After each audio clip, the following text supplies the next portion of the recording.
Howdy ho, Lions fans. Welcome to the Detroit Lions podcast. This is episode 334.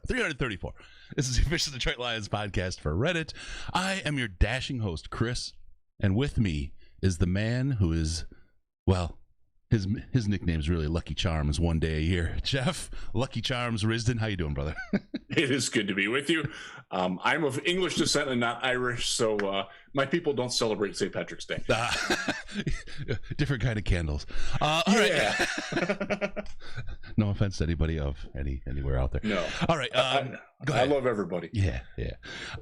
Today's show, we got a lot to talk about. Why? It's opening day of the NFL free agency season. First day of the league season.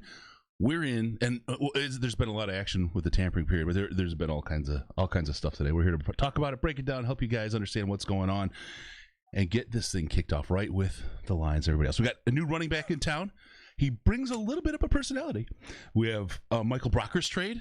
We have wide receiver news, including Kenny Golladay, and some breaking as we speak. And we got a couple other divisional laughs to have and a whole lot more. Great show lined up. Riz, you ready to go, my man? Oh, let's do it. Let's kick this off and break it down. All right. Let's get right into it. First and foremost, we got ourselves a new running back.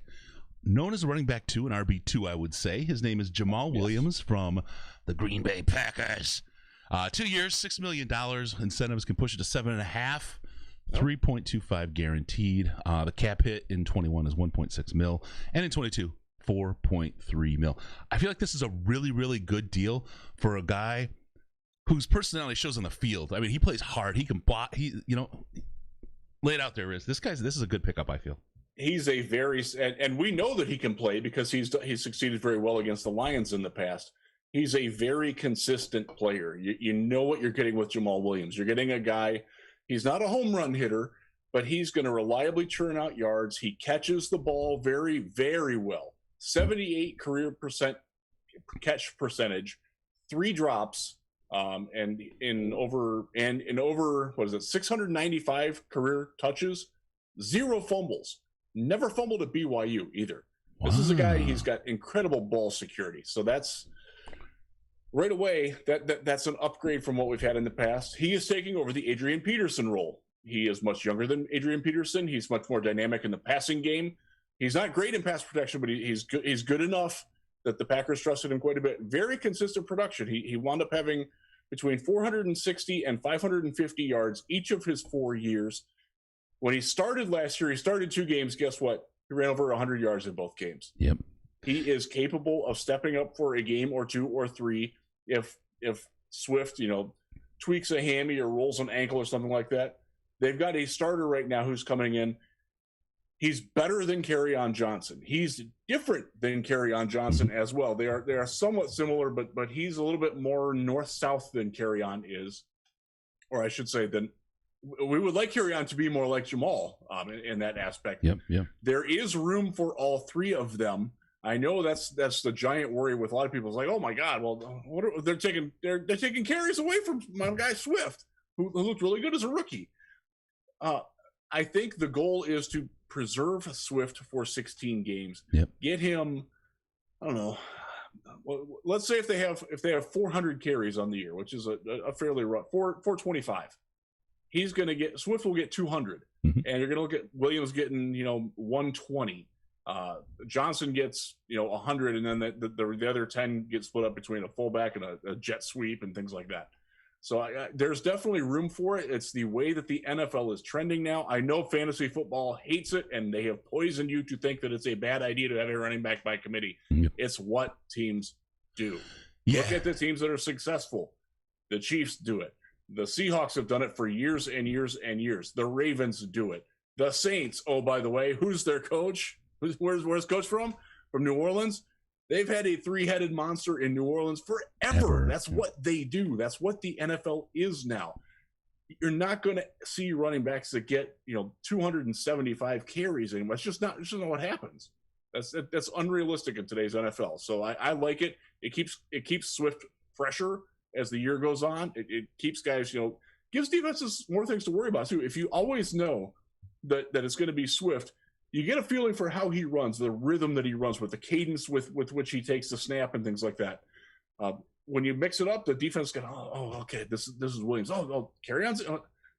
Okay, I gotta process that for a second. Just keeps the defense off balance a little bit. If you're splitting up, let's say they run the ball 30 times in a game, 18, 7 and 5 is a nice little split. And that's for what you're paying for Jamal. That's great. And I don't think that it means that's the end of Kerryon Johnson. No, I don't either. No. And I think Kerryon has an absolute role. The thing that I kind of really love about this is, let's see, he averaged, it's over 4 yards a carry, right? It was like 4.2, 4.3 yards per carry on average. Love that. But like you alluded to, how he can catch a ball with Swift and with Williams, you have two guys that can play out of the backfield and you can hand them the rock or you can toss them the rock. You put them both in the backfield. You think you're going to be making a defense think? You got Hawkinson out there. You think a defense is going to be thinking about what the hell this team is going to do? You could really mess with them, and all of a sudden you get a guy like Williams crossing. I mean, I'm going to use this word somewhere else in this early part of the show here, but it's multiple. Sorry, I should have put a trigger warning out there first. Sorry, everybody. Yeah, but no, absolutely. This is multiple. This gives us a real opportunity to play with defenses' minds, create open. Get guys open based on what plays we're running and how we run them. I really like this. This is big brain stuff. And the fact that it's $1.6 million cap hit this year and $4 next year, that's killer.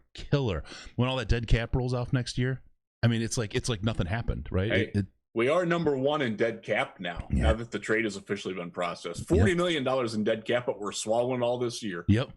The python eats the biggest part of the deer first. I'm going to use this as an opportunity because that $40 million in dead cap this year is all money we get to spend next year. So we're starting with $40 million next year to spend, just so you know. So you can kind of start processing what this means. If you guys want, if you're interested in how these contracts work and that kind of thing, the next 5 days are going to be really huge. Ash is putting together a whole contracting 101 set of vlogs for you on the YouTube channel. I absolutely implore you to go check those out. He does a really, really good job. Makes it really easy to digest.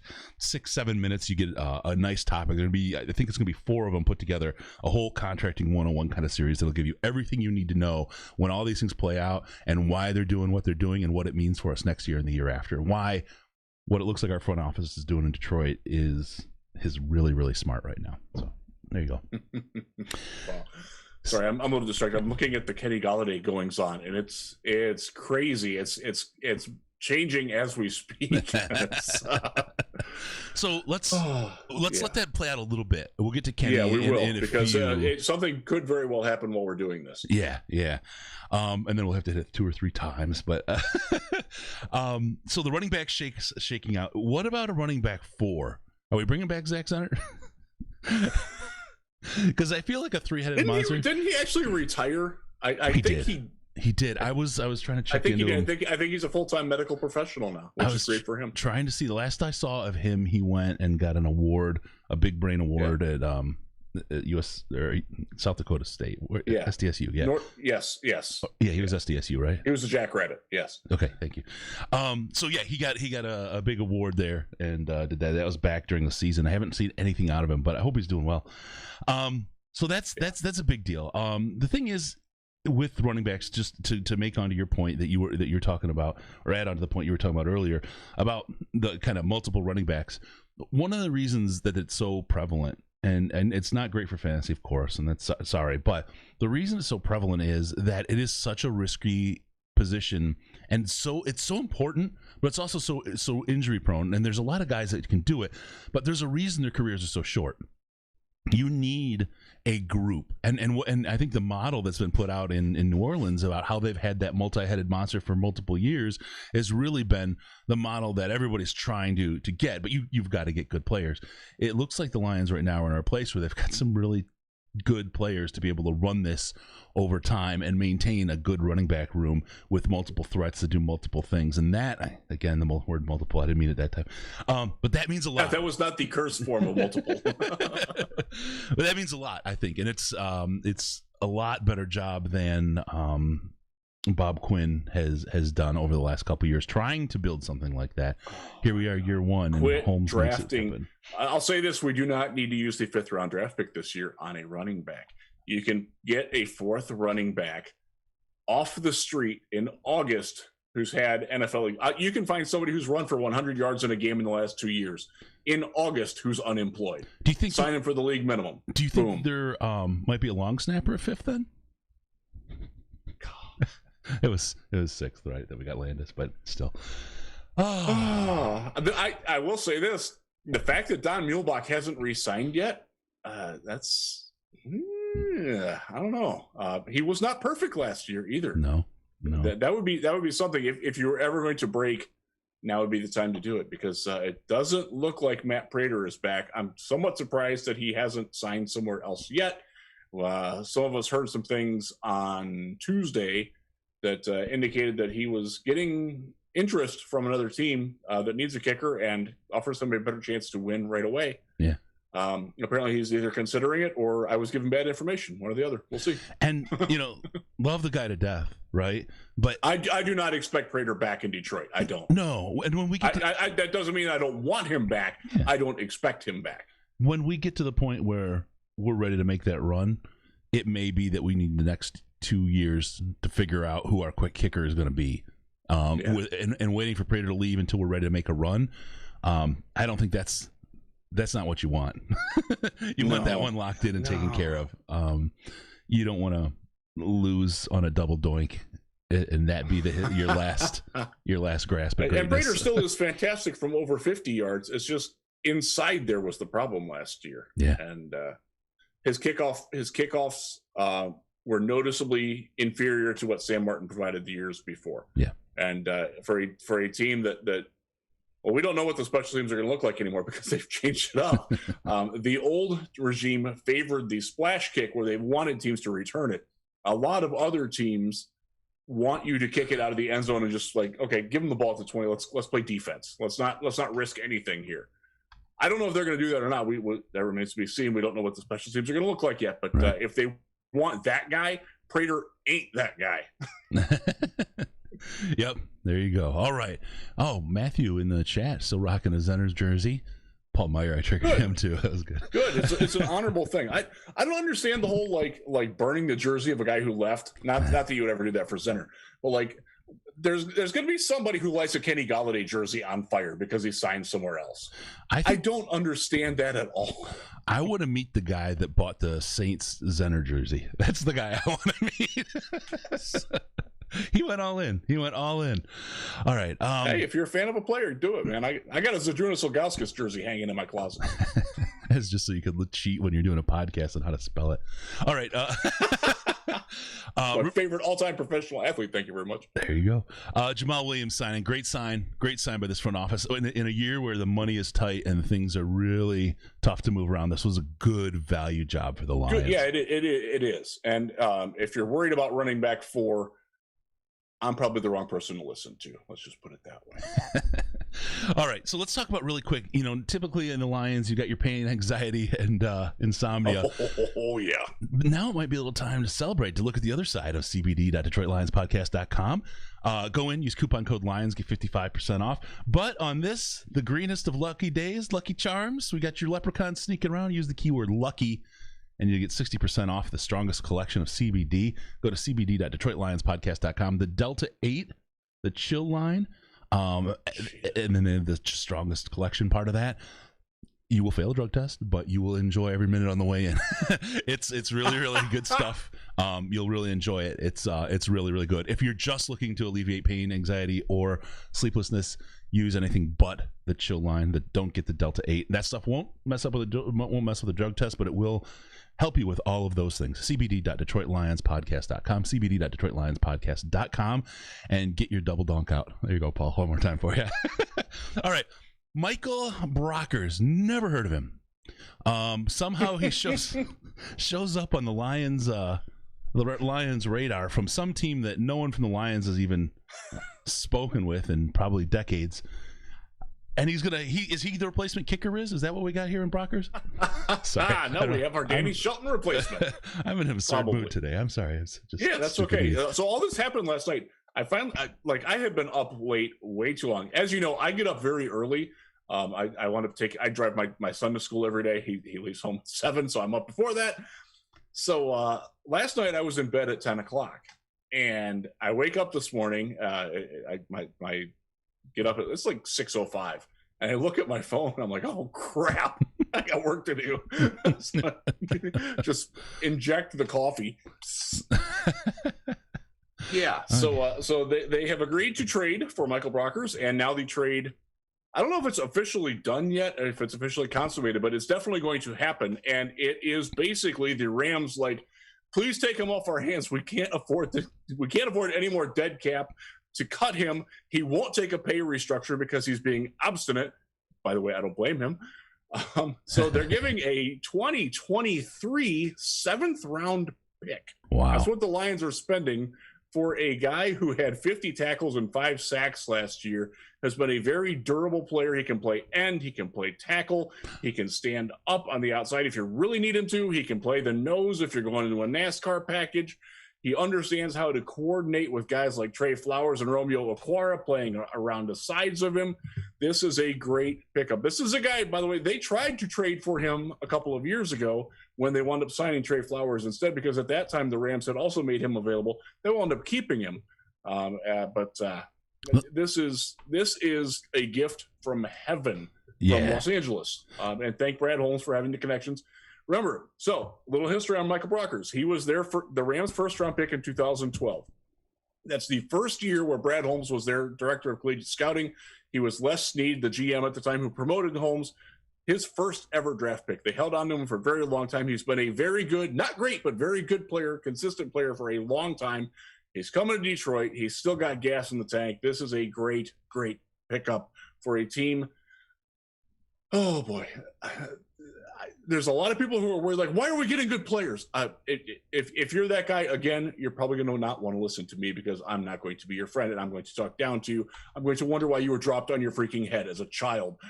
That's not how the NFL works. You can't just roll out 30 undrafted free agents. That's not how you win. That's not how you even tank.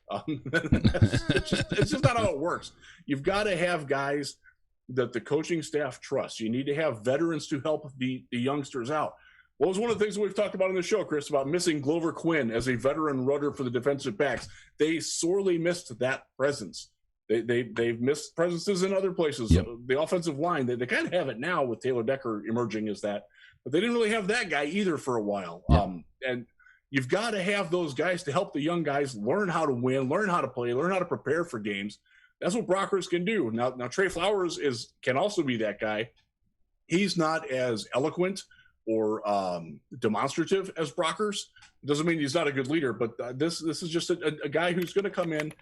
He understands what Brad Holmes wants from a team. He's going to understand, what the defense is going to want to look like, because there is some continuity between the coaching staff with the Lions and the coaching staff with the Rams. So you're going to get all of this.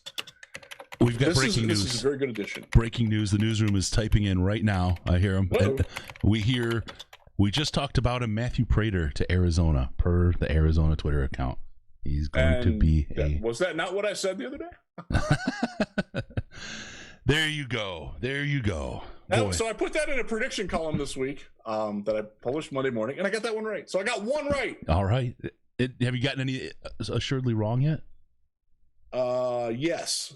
I had Romeo Okwara leaving, so yeah. There you go. We'll get the Riz is right and Wronghorn at the same time. All right, so Prater's gone, as we said. This gives us time to fix this.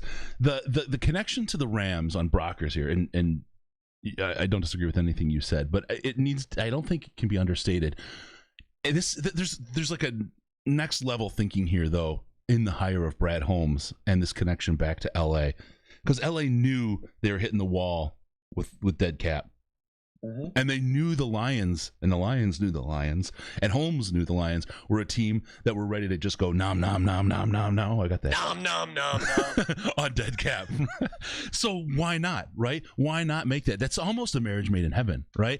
And, it really is. And both teams having that kind of connection, being able to alleviate the stresses of what they need, and start out with such a big deal with the quarterbacks who wanted to go anyway. This winds up being more than just a guy who knows where he came from, right? This becomes a really smart move between both teams. Sets us up with some really, really good players. A 2023 seventh rounder for Brockers. Yes, we have to create we'll have to redo a contract with him, and that's part of the deal. That is being done, by the way. They've already acknowledged that they're going to do a new contract with him. Yep. So we don't know what that will be. It will probably be to lower. I would guess they're gonna put more money in this year and lower his salary for next year, so they can get rid of him after a year if they need to. Yeah. I believe you're right. So there you go. Prater to the Cardinals. We got Brockers in Detroit for a song. And one last thing on Brockers here. It shows also the class of the Rams organization that they could have forced him to restructure. They could have cut him. And then his contract would be null and void. He'd have to go out there and find a new contract on his own. I don't think he'd get what the Lions are going to give him in a restructure. So that's good on the Rams for doing right by a guy who's been a really good player for them for a long time. It shows the sort of class organization that Brad Holmes is coming from. Would that have been the case in Detroit? We've seen all the people complaining that they want money back from Calvin Johnson still. That's your piece. That's your burden to bear. I personally don't care, but I know a lot of people get up in arms about the way that certain players have been treated as they leave or after they've left Detroit. That's not the culture that you're seeing Brad Holmes import into Detroit. He's servant leadership, number one. But I just one question will just set the tone for that whole thing. Where's Bob Quinn working today? He's answering phones in New York. That's right. I think that answers that sets that whole thing in perspective. Yeah. All right. A couple moves from the Lions we'll talk about here. Much loved over the last couple years by both fans and the former quarterback Marvin Jones Jr. to the Jacksonville Jaguars. That's a whole lot of J's, and I still kicked it out. Good for him. It was like $8 or $9 million. He's getting out of it. Good last hurrah. Good last contract for him. Really hope he does well. He's a guy you can't dislike, and God, he makes good cakes. Oh man, the lemon bun cake. But yes, wish him nothing but the best. Absolutely. Yeah. That's and he's going. It's interesting because he did have other options. He chose to go with Darrell Bevell down to Jacksonville. That makes me happy. Yeah. He chose Bevell over Stafford. Just to start something. We don't officially know that the Rams made an offer there, but that was the other logical thing. And he's from San Diego, which is as close to Los Angeles as you can get in the NFL, since the Chargers are now in Los Angeles as well. Yeah, he probably liked what Darrell Bevell was selling. He likes the idea of playing with Trevor Lawrence, which I don't blame him for that. Yeah. And he's also in a position where he can be the veteran leader for a wide receiver, a very young and promising young receiving core that they've got down there. Jacksonville quietly, I mean, and hey, he's got another friend there, Jamal Agnew. How about that? It's funny. I just can I saw the pictures. I know he spent a gajillion dollars redoing the inside of his house in Detroit. Marvin did, with a ton of Lions stuff and a ton of his history stuff, awards, and in a very permanent way. You know what I mean? Yeah. Where you're hurting your investment if this house is something that you plan on selling next year or the year after, right?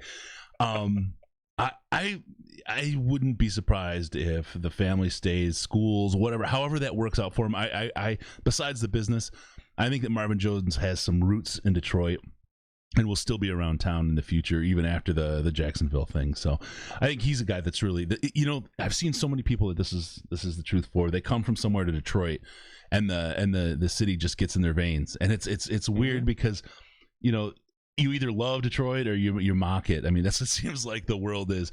But those people that come in and really imbibe the city and make it a part of them, it's interesting and surprising to me how many people get pulled into Detroit. And it's all about the people. It's all about the people. Definitely. Yeah, it's certainly not about the climate when you're from San Diego. It's not about the winning football team, unfortunately. No. Although he was a good one. Yeah. Nothing but respect for Marvin. If you have a Marvin Jones Lions jersey, keep wearing it. Nobody's going to fault you for that one. No. Unless we're playing the Jags, and maybe you want to do something. I don't know, man. You won't get. You're still allowed to be a fan of a player after he leaves. Yeah. I don't get the cultural exorcism that some have to have. If they leave, they're dead to them. I don't. Yeah, I just think there's you're going to run into people that get superstitious on game day down at Ford Field if you're wearing a Marvin Jones Lions jersey and we're playing the Jags. You know what I mean? It's you know. I got to get that quote out from the press conference because I haven't seen it shown up. I think it got edited out of the rest of the press conferences. I've got the original one where he was talking about people visiting Detroit. He's like, not the tourists, though. Like, he caught himself. I got to get that because it's one of the best lines of that conference. And it hasn't gotten any play. And I think it's because nobody grabbed it live and it only came out edited. Yeah. All right, let's move on. Not the tourists. Kenny Golladay and many wide receivers are waiting for movement. We wrote that before the show started. Or we were in the countdown, and Riz is like, hey, Chris, it looks like the Bengals are interested and the Giants are interested, and we're watching right now. So we may touch on Kenny Golladay in a little bit, but let's start. If you see my eyes wandering, I'm not looking at news of Jennifer Love Hewitt. I'm looking at Kenny Golladay news and Twitter and my phone, which is. Let's take the journey up until the beginning of the show today. All right, because I want to stop there, and then we'll push it forward because the wide receiver market did not play out like Kenny Golladay or anybody thought. He is kicking himself in the balls right now for not taking that $18 million. Am I wrong? He might not even get the franchise tag value of $15.8 million. Yeah. And I will read the tweet because it is important for the context on it. Oh crap! I clicked refresh and it went away. But anyways, it was something to the effect of Golladay called the Bengals, not the other way around, about a 1-year prove-it deal because he's not getting anything better than that from anywhere else around the league. Yep. That tells you that he first off, his agent stinks. That he let him get twisted in the wind like that, because I do know the Lions did make another cursory offer to him before the franchise tag. It was not as much as a franchise tag, and it was only for a year, but he didn't want that either. So you cannot rule out Golladay coming back to Detroit, although that would be a really, really awkward situation for him. The Giants are interested. They want to meet with him. That's very strange. The fact that somebody wants to do an actual free agent meeting. What are you going to learn about Kenny Golladay? His body of work does speak for itself. I'm going to tell you what you'll learn. Indulge me, Chris. Talking to, I hate this phrase because a dope used it, lying, but talking to somebody who's in the building, there's a whole lot of people in there that think that Kenny gave up. Okay. Now that kind of thing doesn't stick and stay in the building. This is a big relationship business. They want to do a meeting because they want to hear him address it and see his face, and they want to embody when he does address specifically, that. Where's Bob Quinn? Answering phones. Yep. Yeah. It has come out that the Patriots were not interested. The Patriots have Matt Patricia is back there apparently making decisions for them. He signed Cam Newton's contract for them after all, so he's apparently their acting undersecretary of labor and war, signature. Whatever they call it, whatever Nick Cassero used to have before he went to Houston and shoved his finger up and said, "Oh my God, taking that Houston job." Woo! Wow. Ooh. Yeah. The Texans, as bad as you want to think that the Lions might be, just look at Houston and just So there's that. Now you have so the 49ers were also apparently interested in Golladay until word got out, and then all of a sudden they very abruptly were not. And that tells you that either his agent isn't doing the job right, or what you just said, which you have said in the past, by the way, this is not fresh news. This is something you said weeks and weeks ago. Actually, Case was on the show with us when all three of us did it together. Yep. That you had heard that back then, And I think this validates the position that you've taken. That that's. There's something else too, and I got to hit Justin Young because we got to give Riz credit here. LOL, looking at nudes of Jennifer Love Hewitt, best quote ever. Do what you got to do. Yeah, hey, you got to stay up for the show, right? There's the other piece that there's the other piece. I had to do it when he was drinking. Sorry. Good thing I'm drinking water today. There's the other piece to kind of lean towards Kenny's behalf, right? Because none of us were actually in the room. This is still hearsay, right? It wouldn't be held up in court. So let's be kind of transparent about that. But the other side of it is Kenny had 2 agents for a period there. And he was getting rid of one agent. They were getting sued. There was a lawsuit between the 2 agents. There was a big mess. And his agents sued each other for the right to not represent him. While this whole $18 million thing was going on, that was unresolved. It put him in a really, really difficult position. Like if you have 2 people fighting over who doesn't represent you and everything else that goes with that, trying to get a deal done at the same time, who do they deal with?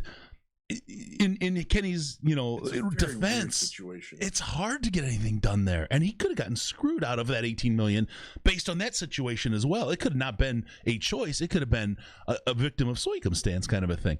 Yeah, exactly. So I mean, there's a couple angles on this, right? Yeah.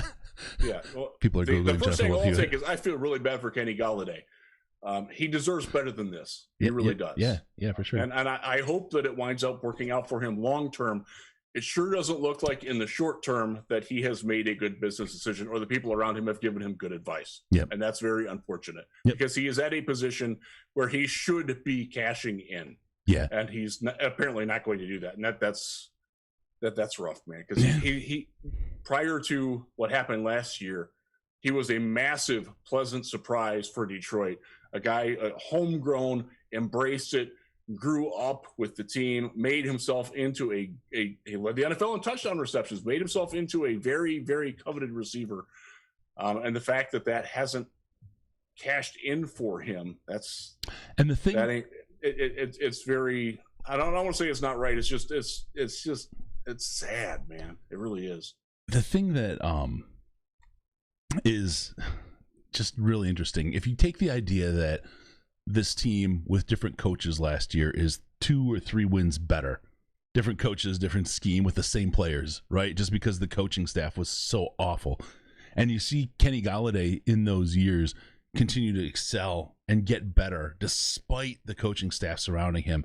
He may land on a prove-it deal and be just super, like he may explode. He has that upside potential, right? Absolutely. And if you had coaches holding him back all this time and you weren't able to give him a good evaluation as a result, there could be a lot of seller's remorse after this is all over. Well, it has yet to be told. The story has yet to be written, but Kenny Golladay is definitely a polarizing figure for people, and some love him, some hate him, and either way, I thought he was overrated, but that doesn't mean I thought he was bad.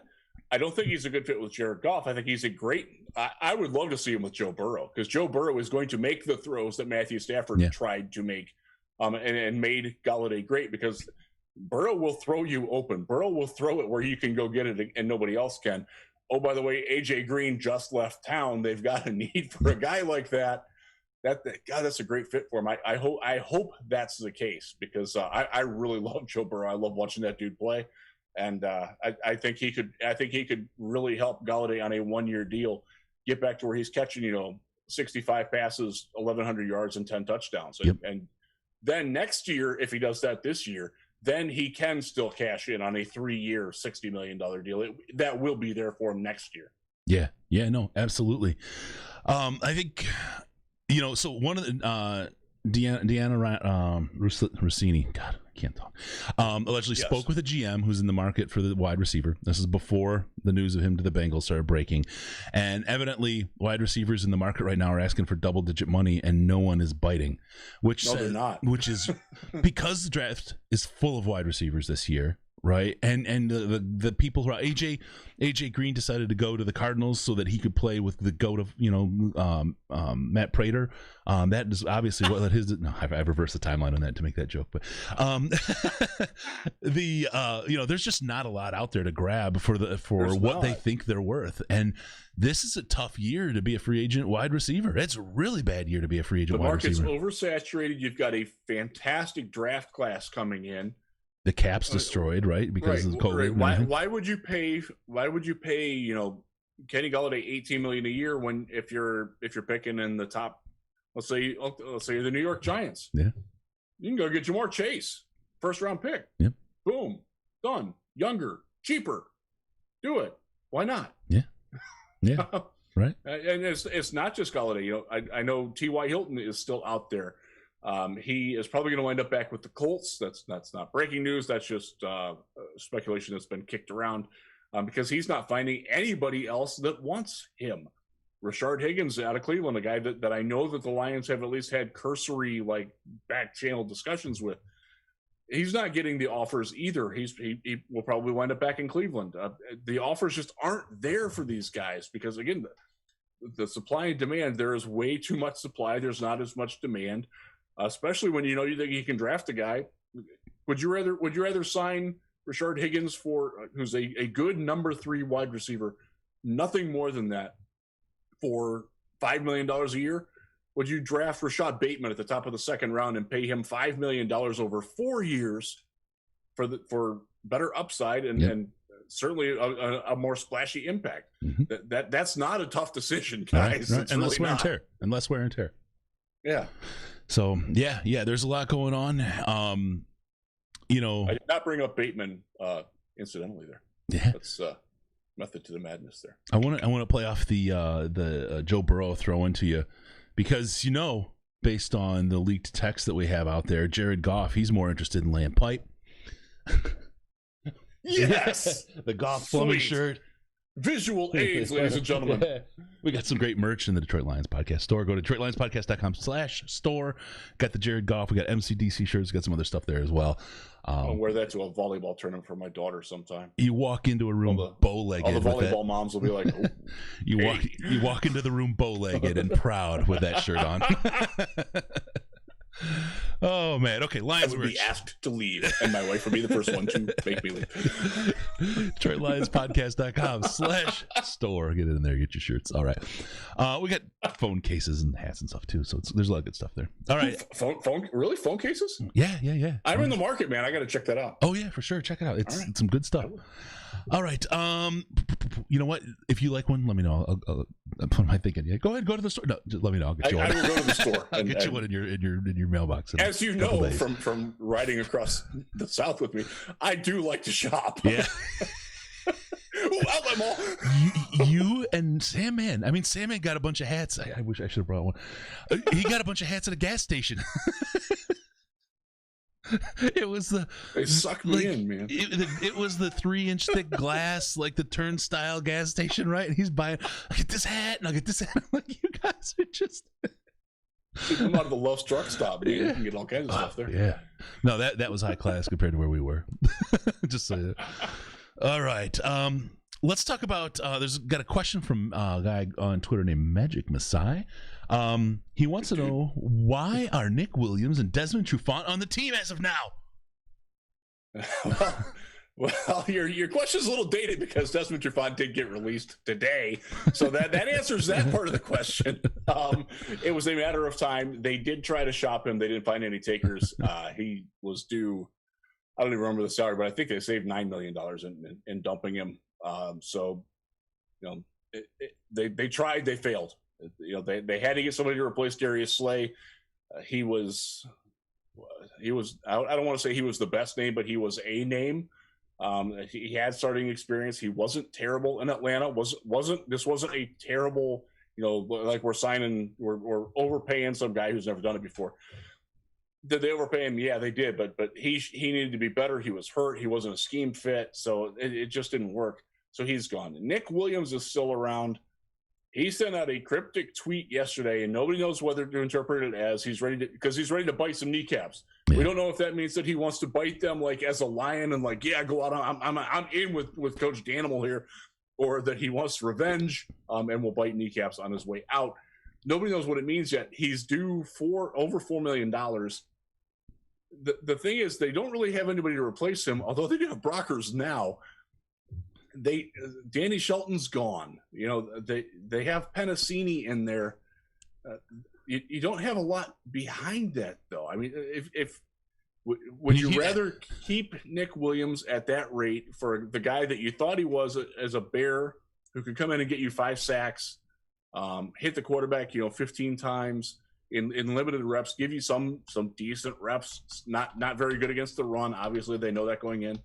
He is a better scheme fit for what the Lions are going to, abandoning you got to read and react to everything. And he is a much better attack that gap, get in the backfield.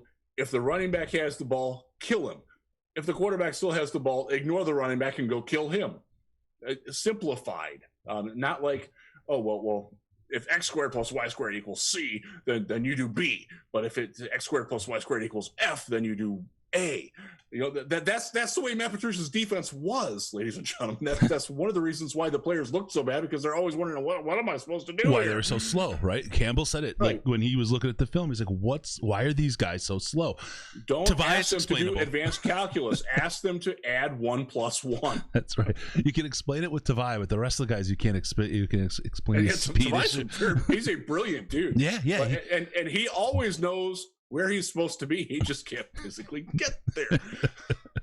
I missed something on Brockers, and I wanted to hit this, and there's a trigger warning involved because the word multiple is here again. But the idea that he can play on the outside or as a tackle on the inside, you get that. They talk about having multiple players, right? Back in with the old coaching staff, and you do get that with him. But you touched on it a little bit. That becomes exponential when you have someone like Trey Flowers. Because with those two guys in the field at the same time, you don't necessarily know who's going to be on the outside and who's going to be on the inside, right? They can swap around, so you can really mess with coverages and offensive line coverages just with those two guys in the field. A little bit of movement, bing bang boom.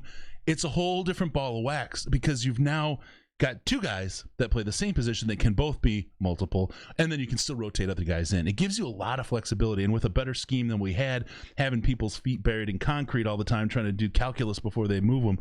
This Brockers thing is again, that next level of thinking, that galaxy brain stuff. It's a smart move. It really is. Even if it's just for a year, it buys them a year where they don't have to address that position with the draft pick. They can ride out till next year. I'm not the guy who's looked forward enough to know the defensive tackle draft class for 2022. I barely know 2021 at this point. I have my favorites, but I updated my big board this weekend. I've done 188 players. I normally do 300 by now, so I'm well behind where I need to be. I don't know as much as I want to, so you better believe that I don't know what's going on in 2022. Oh man, this is turkey stuff here, man. Was that a chicken? That's a turkey. It was a gobble, not a cluck. All right. What the cluck? All right, let's talk. You've got so much going on. I don't know that you recognize this. A dream has ended, Riz, and I just want to take a moment here with the team to say our hearts are with you. Your Hankins dream is over. He is signed and he's back with the Raiders. He will not be a Detroit Lion. I'm sorry. I'm for your loss. My condolences. I love that in the Slack today, I got tagged on the notification that Jonathan Hankins was not coming to Detroit. That's a very old, but that goes back from when I was first on this show years ago. Yeah. And for whatever reason, it might have been your first rant. It might have been. For whatever reason, Lions fans love to affix themselves to players who A, don't fit, and B, don't want to be in Detroit. And Hankins was one of the more prominent ones. Yeah. He never wanted anything to do with Detroit. Detroit never, that regime, to their credit, never wanted anything to do with him. But there were people who were insistent that ram that square peg into that round hole, baby. Make it fit. Oh, my God. That was...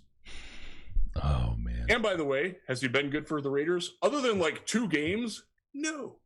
I got to hit the Slack chat really quick.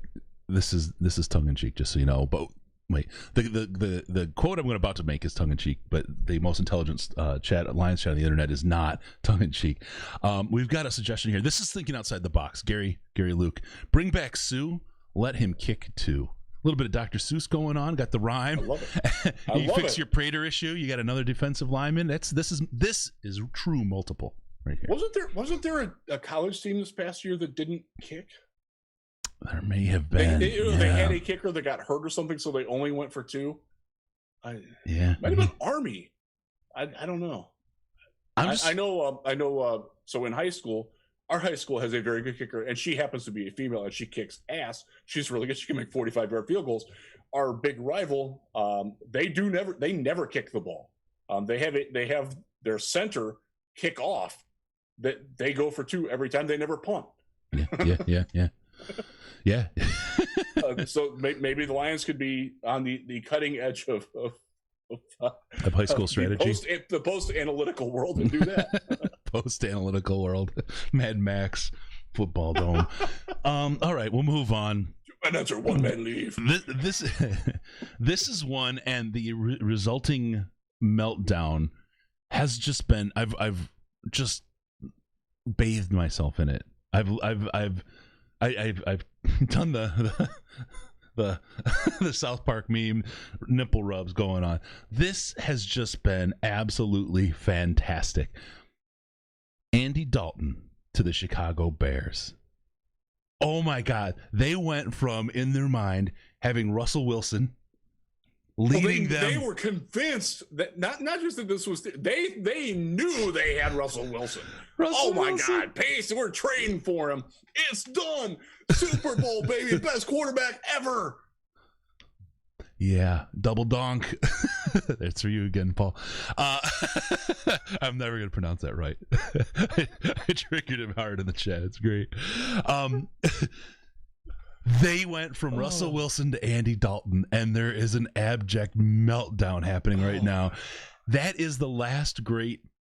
That was the end of anything they had. The double doink, man. That was just like you can't help but laugh. And I don't want.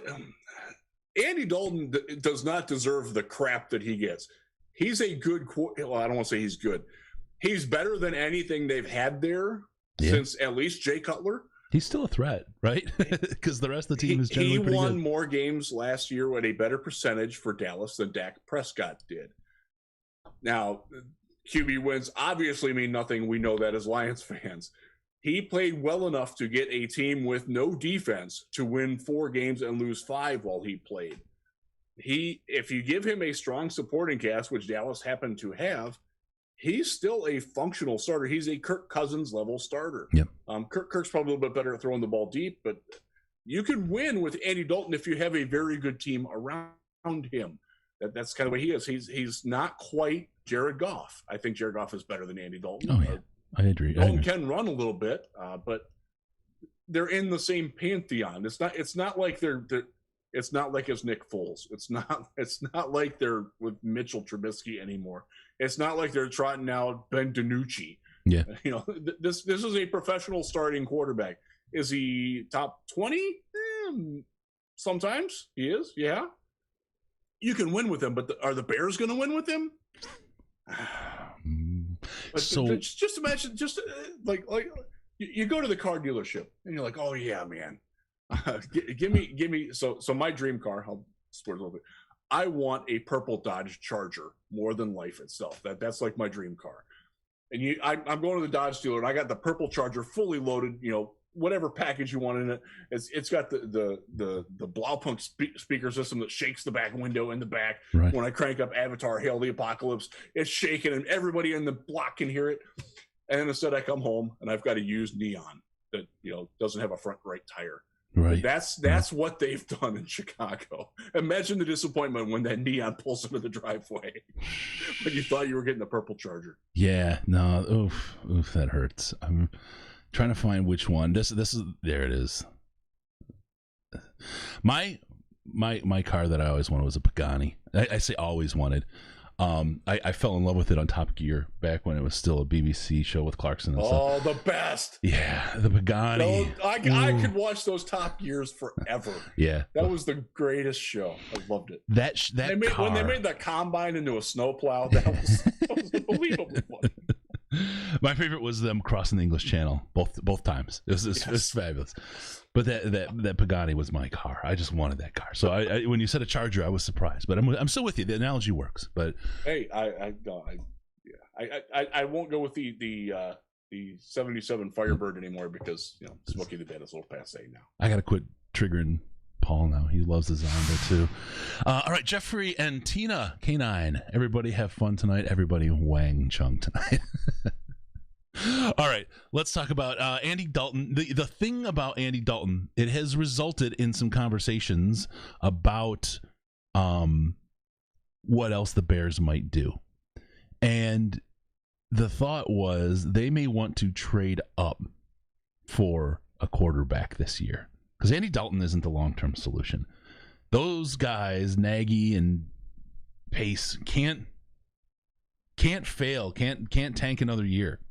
Their careers are they're at Bob Quinn and Matt Patricia levels of thin ice, right? They've got to have somebody, and there's a lot of talk. And let's be honest, when they got Trubisky, they weren't afraid to be bold. No one thinks they have the horsepower to get ahead. Really? I mean, to get up to number 5? Not really. But there's an opportunity possibly at 7 for them to make a deal with the Lions. Think about what this could be. Oh, my God. If we don't believe, I'll just say Lance just for whatever, right? We'll just use him as an example. If we don't believe in Trey Lance. Hypothetically speaking. Yeah. This is all hypothetical, right? Whoever is there. It could be Fields, and we don't believe in him, right? Whoever is there, right? We'll just say that there's something wrong. We don't believe in him. But they want him so bad. And they know they need to, this is their last gasp, right? For their jobs. They are highly motivated. If the Lions aren't totally down, and where we are in our rebuild, can you imagine another first next year in our pocket? That's where they're at with having all those extra first round picks. They don't have to get the quarterback this year. Yeah. And boy, oh boy. You talk about being in a rebuild, having all of a sudden $40 million in dead cap go away. So an extra $40 million you're starting with on your cap next year because it was dead cap that goes away. Mm-hmm. 3 first round picks. You think you're not going to get your quarterback? You control the draft. You can get number 1 overall if you want. If you're picking 10th, you can get the number 1 easy, whoever that might be. But if it's Sam Howell, I don't even know who else there is out there. But and the one thing he's the early sexy name. The thing that everyone or that we have all come to agree on chicken for every week. in the Slack chat is after 2 years if the rebuild is going to work. Or it's you don't know if it's going to be, you're going to get a Super Bowl, but if it's working, right? Yes. So that means we get this draft and then next year, the draft in the year to see how this team is going. And to walk in with that kind of horsepower on a rebuild, we'll say it is working, okay? Just for the hypothetical. Holy cow. The way this team could turn around and how quickly it could turn around. And again, you're projecting a lot here to get to that point, right? But if you just use what we know so far, what we've done with nothing, with no money, and a quarterback wanting to leave since the new leadership has gotten here, this group, this front office has made very substantial, high-quality, intelligent, multi-level dimensional thinking kind of moves. They're not loading up on name value. They're loading up on guys that they trust. One of the things that came out, and I think Chris Burke wrote about this for The Athletic. It was either him or Nick Baumgart that wrote about it today. Check it out, please. It's worth your time. About the character of the guys that they have brought in. Brockers is known for being a great guy in the community, a great guy in the locker room. That's Jamal Williams. There's a lot of stuff out there on how fun he is. This is a great guy. This is a guy that fans are going to love. He dances on the sidelines. He's always upbeat, relentlessly positive individual. Does that sound like anybody who was in the building last year? Would they wanted a guy like Jamal Williams? No, he had too much personality for that. But yeah, and oh boy, using somebody's personality, some effervescence like that as a negative, that's one of the things where I think Matt Patricia really, really failed and failed this city and failed this team, because it made them, you could tell they weren't having fun playing football. Right. Jamal Williams is going to have fun playing football, and it's going to be fun to watch him play football. Brockers, is he a perfect player? Heck no, he's not. He's a good player though, and he's going to go out there and he's going to celebrate when he does something well. That's something that he does. He's like a mermaid when he gets wet. Foul or two after. And Chris, you know I hate taunting. I hate taunting penalties. I hate taunting. Period. Nah. But there, other than the finger wag, I don't talk at all, and I don't like it when people do either. I thought that the thing in the Super Bowl where Antoine Winfield, a guy who I loved, great player, I hated him taunting Tyreek Hill, even though it's Tyreek Hill, and I do know the history with that and everything. It's I'm like, God, that's payback. stupid. Just don't do that. Yeah. I don't want young football players picking up on that crap. But every now and then, it's okay to maybe cross that line a little bit and show some life. Show that you care. Yeah. Show that you want to win. Show that you're excited about an accomplishment. That's not something that we saw in Detroit. The guys who did that are gone. We need those guys back. It's interesting because there's everybody's different, and different personalities work for different people.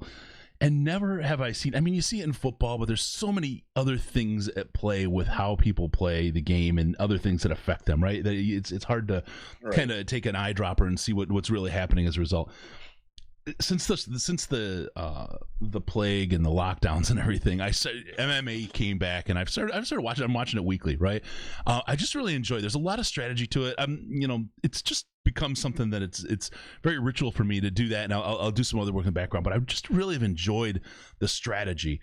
And there are guys that are absolutely silent. You can tell there's silent leader types, right? There are guys that are absolute showmen. There are guys that talk a huge game. And there are guys, that just let their fists and knees and elbows and everything else do the talking. I have not seen a correlation between one style or another. I've seen a lot of loudmouths get knocked out. I've seen them knock people out, right? I mean, it's really about the individual, and it's about being genuine, and that's the thing. Right. I think you see that around the league. Like I watch Baker Mayfield every week. His personality, quite frankly, grates on me at times, but it works for him, and he does it not to pump up his teammates, but he needs that juice for himself. Odell Beckham's that kind of guy. Derrick Henry is that kind of guy. He needs that. He needs that going for him. Yep. If you watch the NBA at all, which is always on in our house, Dame Lillard is like that. Young LeBron was like that. He's kind of mellowed in time. But the guys are like Carmelo Anthony was like that when he was scoring, when he was taking every other shot for the Knicks for 15 years. They are guys that need that fuel. It drives them. And there are guys who respond very favorably off of that. That's what builds your team chemistry. You got to find those guys who mix with that and guys who don't. Matthew Stafford was not that guy. He was intensely competitive, and he would let you know when he got you over. But he was not a guy who's going to get in your face afterwards the way Brett Favre would, where he's laughing at you going down the field after he completes a big pass on you, or the snarkiness of Aaron Rodgers and the belt. Yep. Which I've actually grown to appreciate about him. My piece, God, what was his name? The linebacker that ACL'd himself doing the belt. Stephen Tulloch. Yeah, Tulloch. Oh God, that was just ended the fun of it for me.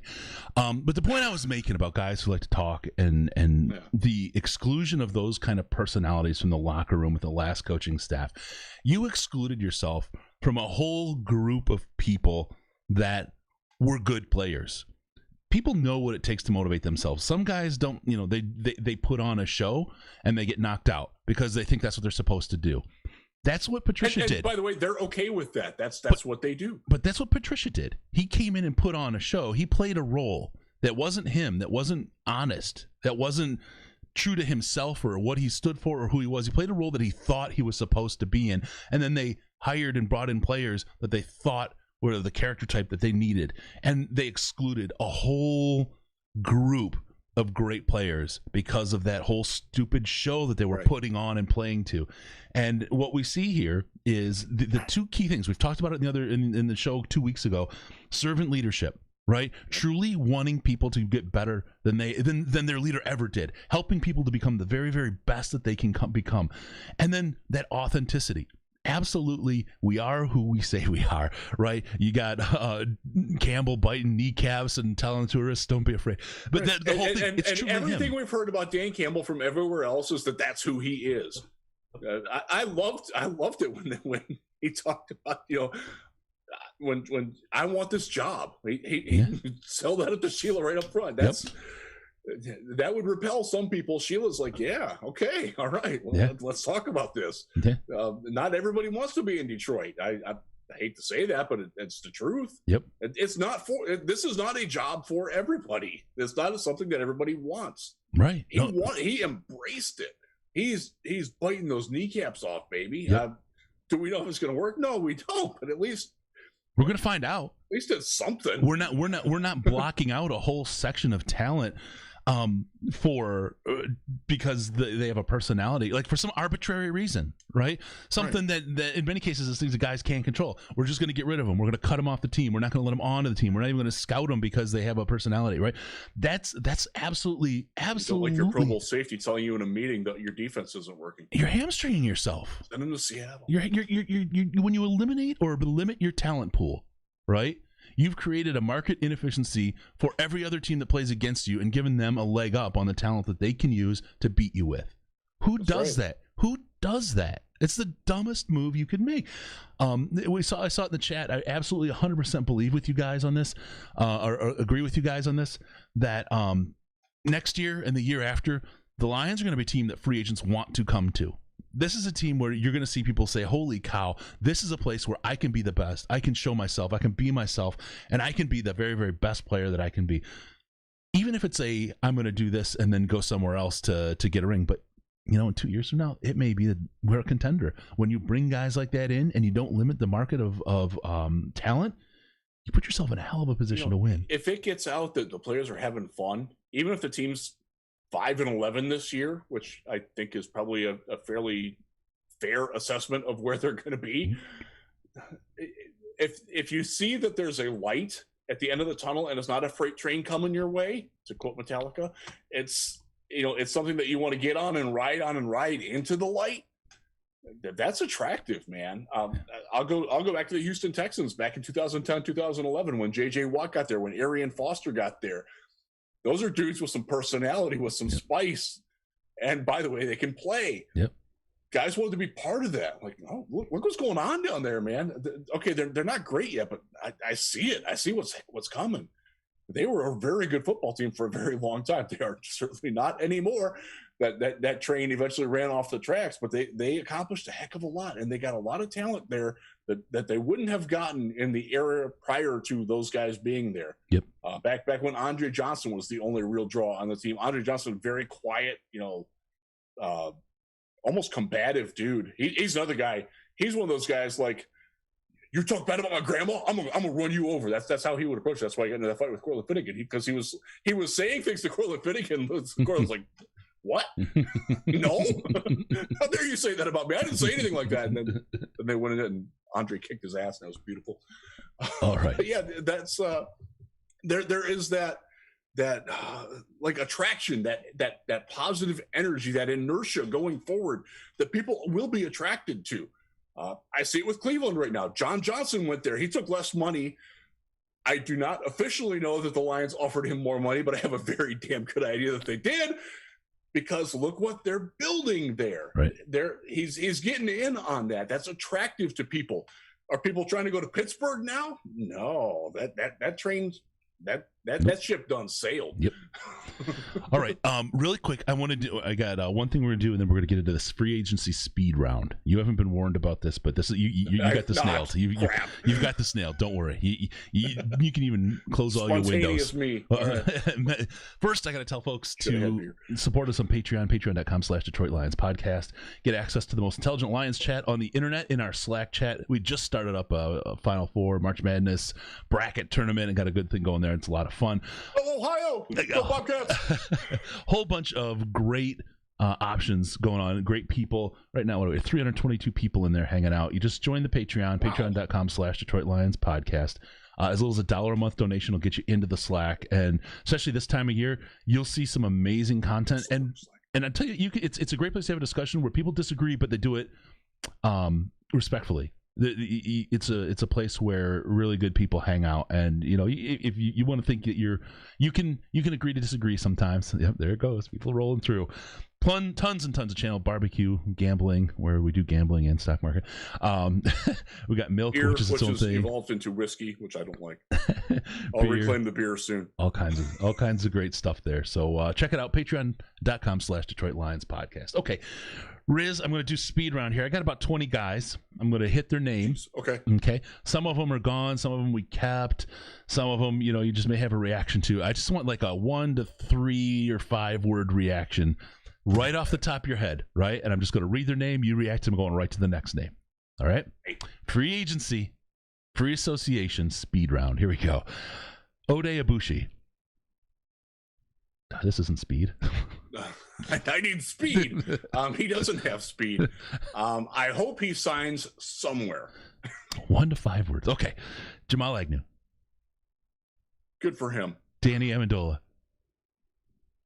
He's beautiful. Jared Davis. Really good for him, landing with the Jets for $7 million. Yeah. Good for his agent, too. He didn't show much. Sorry, now we out of the speed round. Rejected. Sorry, my bad. No, that's okay. He got a really good deal. He didn't show a whole lot, but I think the idea is there's a lot more there that he didn't get to show because of the last read. Robert Saleh really wanted him. Yep. All right. Kenny Golladay. Poor dude, man. Everson Griffin. I don't know what's going on with him. Duron I don't Harmon. think anybody knows what's going on with him. Duron Harmon. See ya. Marvin Jones. Still rooting for him, baby. Miles Killebrew. He needs a fresh start somewhere else. He's gorgeous. Tony McRae. Tony McRae. Bring him back. Special teams. Don Mulback. If you're gonna, if it's over for him, you need to make it over now. Romeo Okwara. More money than I would have given him, but I'm glad he's back. Adrian Peterson. He doesn't need to be here anymore. Matt Prater. Good luck in Arizona, where I told you he was going. Reggie Ragland. Good luck finding a job. Jalen Reeves-Maybin. I'm also glad he's back. I think he's got a chance to do what Lions fans think Alex Anzalone would do as a free agent. Yep, Darryl Roberts. I would love to have him back and give him a shot to actually press somebody. There you go. And Mohamed Sanu. God, he's going to do great wherever he goes. It won't be Detroit. I'm going to root for him. He acquitted himself so freaking well last year. Proud of that dude. Yeah. I like Darryl Roberts, too. I think you keep him. I do, too. And think you work with him another year and see what you can do. All right. There it was. I hope it didn't hurt too bad. The speed round, Riz. I didn't mean to dump it on you, but I had the idea and we didn't talk about it at the pre-show. I just figured we'd drop it here real quick. All right, folks, that's going to do it for the show this week. Thank you so much for joining us. Remember, don't forget about some Patreon, patreon.com/Detroit Lions podcast. Also, cbd.detroitlionspodcast.com. 2 great places to get the things that you need most. Also, follow us on Twitter at DET Lions Podcast, DET Lions Podcast, and at Jeff Risdon. You just look for the sexiest guy on Twitter and you'll find him there. Give us a call via Skype, Detroit Lions Podcast, all one word. Remember, his nickname's Lucky Charms today. Or call us on the Lions line at 929-33-LIONS, 929-335-4667. Be sure to go to DetroitLionsPodcast.com and subscribe to the podcast so we can do, what are we going to do, Riz? We can come into your ears right here automatically. Woo! Thank you for tuning in. We're going to see you next time on the Detroit Lions podcast. Remember, no pants, no toasters, no hot tubs, no problems, baby, because we're your Detroit Lions and Reddit connection.